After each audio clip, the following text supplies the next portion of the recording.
Fragile X syndrome occurs in about 1 in 4,000 people, and it's a trinucleotide repeat disorder of CGG trinucleotides.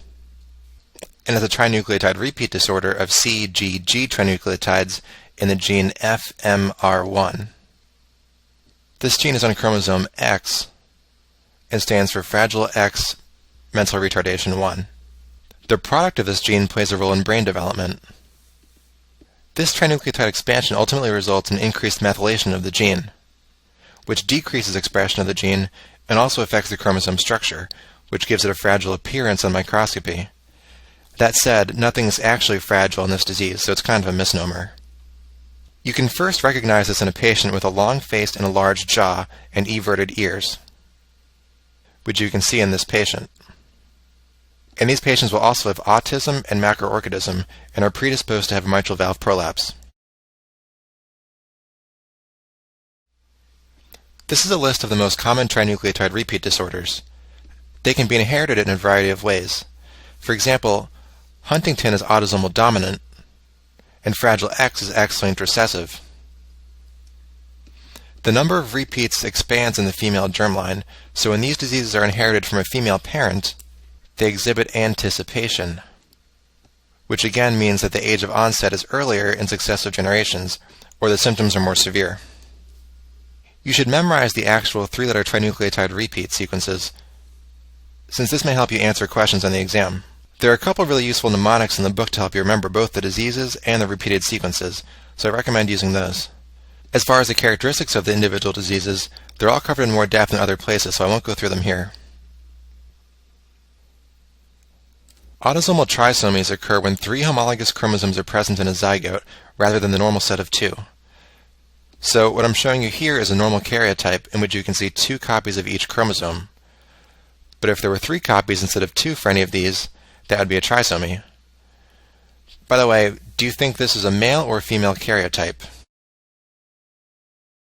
So this one's from a male, which you can tell because the last chromosome in the bottom right corner here is the sex chromosomes, and one is much smaller than the other one.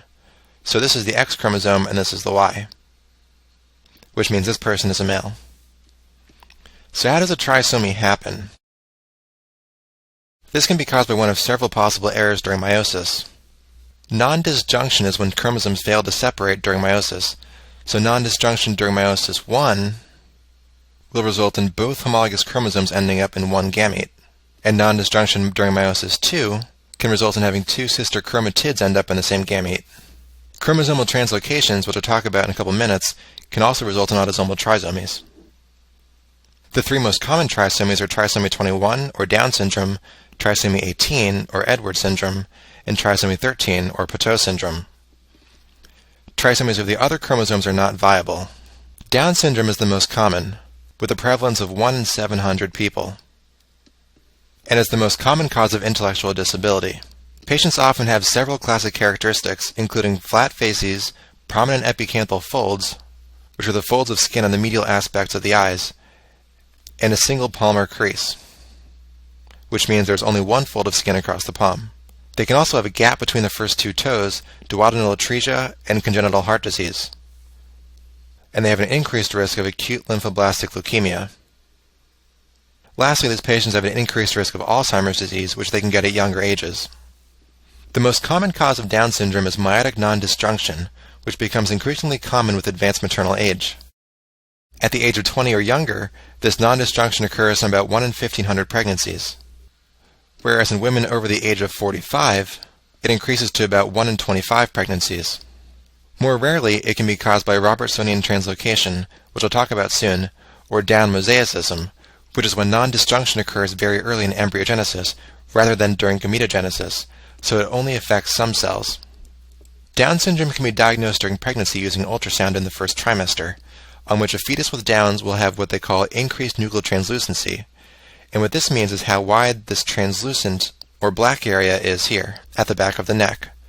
So that's done during the first trimester, and in the second trimester, you can diagnose Down syndrome using what's called a quad screen of maternal serum, since you test 4 things, which are alpha-fetoprotein, beta-HCG, estriol, and inhibin A.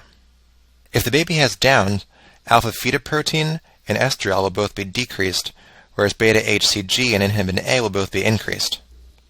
Edwards syndrome is the next most common trisomy after Down, with a prevalence of 1 in 8,000.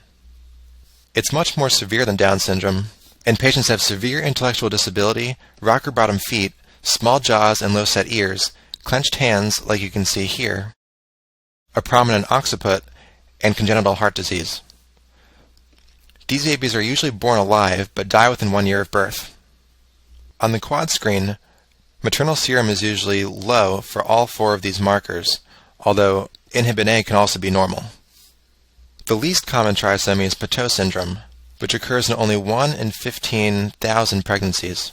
They have similar findings as Edwards syndrome, such as the rocker bottom feet and congenital heart disease.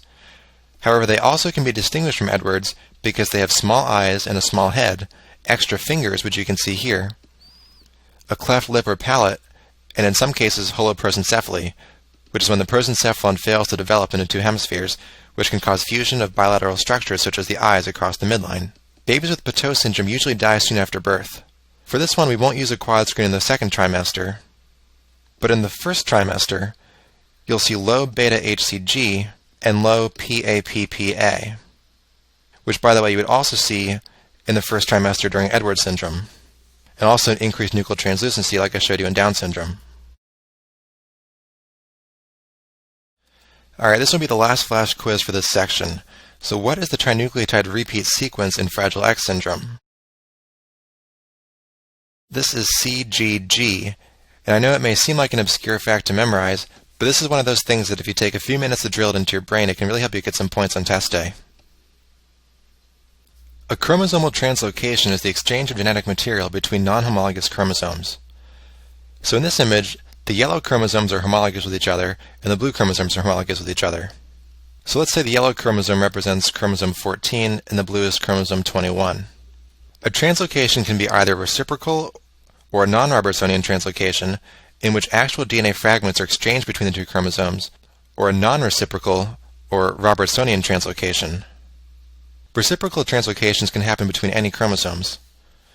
In this figure on the left, a reciprocal translocation occurred between the bottom half of the arms of these 2 chromosomes, which results in the bottom half of the blue one becoming attached to the yellow one, and the bottom half of the yellow one becoming attached to the blue one. This is a balanced translocation because no genetic material was gained or lost, and this will often have no phenotype for that person, but it can lead to miscarriages or abnormalities in their offspring, since their offspring will no longer be balanced. For example, they might get this part yellow, part blue chromosome from their dad, but a fully blue one from their mom. So they'll only have half of a blue chromosome and have an extra half of a yellow chromosome. This is often not viable, thus the miscarriages. Robertsonian translocations can only occur between 2 acrocentric chromosomes, which are chromosomes that have their centromeres near the end. These are chromosomes 13, 14, 15, 21, and 22.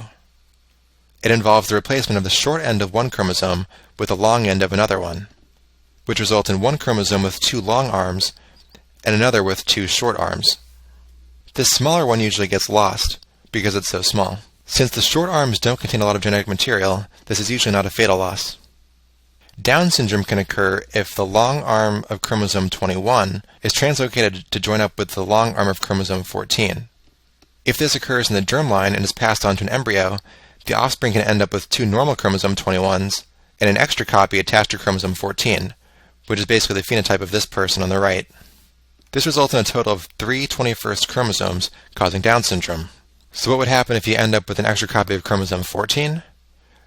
This would cause a miscarriage since trisomy 14 is non-viable.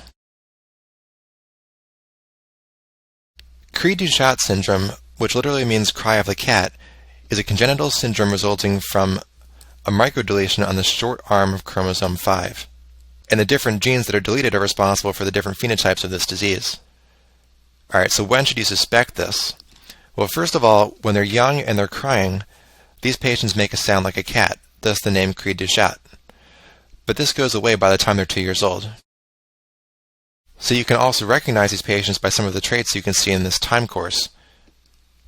And the most noticeable are a small head and a small jaw, which make the top teeth appear to stick out. These patients also have intellectual disability, a relatively high prevalence of ventral septal defects, and epicanthal folds. which are sometimes hard to see, but it's basically the fold of skin in the medial part of the eye. Williams syndrome is due to a different congenital microdeletion, this time of about 20 genes in the long arm of chromosome 7, which includes the elastin gene. It's often first diagnosed while doctors are investigating a heart murmur soon after birth, since infants often have aortic stenosis. Some physical features that often contribute to the diagnosis are a flattened nasal ridge, a long philtrum, which is the fold of skin between the nose and the mouth, and a wide mouth, although these physical symptoms are variable. They're also described as having distinctive elfin facial features, although I guess this depends on what you think an elf looks like. As they develop into children and adults, you'll notice intellectual disability, but at the same time greater verbal skills, and extreme extrovertedness, to the point that some people have described the personalities of people with Williams syndrome as being the opposite of autism. Lastly, these patients have a variety of other defects, but one of the most noteworthy is hypercalcemia, which is caused by increased vitamin D sensitivity. So how do you think the diagnosis of Williams syndrome is confirmed? Usually using FISH, or fluorescence in situ hybridization. Speaking of FISH, as I told you in the genetics section, it can also be used to diagnose 22q11 deletion syndromes. As a review, on the left here are normal cell nuclei with probes at different chromosomal regions, and the red probe is for the region of 22q11. This is why you only see one red spot on the right instead of two, because the right is showing patients with the deletion in this region. Deletions involving chromosome 22 at q11 can lead to several severe symptoms due to dysfunctional development of the third and fourth branchial pouches. So what do the third and fourth branchial pouches do?